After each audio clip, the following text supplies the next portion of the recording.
and welcome to the show. My name is James Jonah Jameson, and today we've been blessed by the presence of the famous World War II veteran Desmond Doss. Welcome to the show, Desmond. Thank you, and hello. All right, so let's get straight to it. You're famous for being the first conscientious objector of the war. What was this like for you, and what's the thought process behind this idea? Well, I grew up in a very Seventh-day Adventist home, which meant that I was taught that violence was never the answer and that I should never kill anyone. And when I was first told to take up a gun in the Army, I refused. What did your commander's officers do about that? Well, they thought I was insane. They questioned me. And, yeah. That's very unfortunate. I suppose it was. And then after all of that, they threw me in prison. And then eventually my father came and got me out. What'd you do after you got out? Well, I became a medic. After my medical training, I went to battle. Where were you shipped at? Well, I went to Okinawa.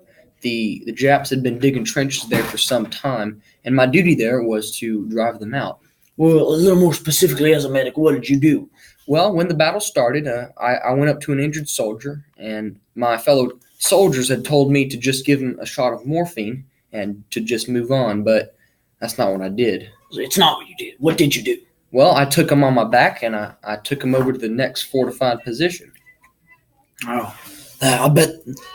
Did every medic do that? Because wow, that's great. No, they didn't. I was the only one, and even at night, when everyone was back at camp sleeping, I went back up for more.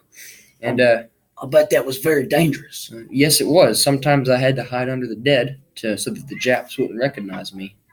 Wow. And after I saved one person, I would go back and I'd ask God to help me get one more, just to get one more. Did it work? I think so. I kept going back and forth until I felt that there were no more. What'd you do then? Well, I went back to camp, and then the next day we went back into battle. And that's amazing. I suppose it was. I mean, the Japs fought like cornered rats. We lost a lot of good men that day, but I suppose that it was worth it. Our victory on Okinawa helped the Allies gain much-needed support to help them in the war. And after all that, you earned a shiny little Medal of Honor for your efforts. Yes, I did. And it was a huge honor to be recognized like that, and I hope that in the future we'll hear more stories of heroism.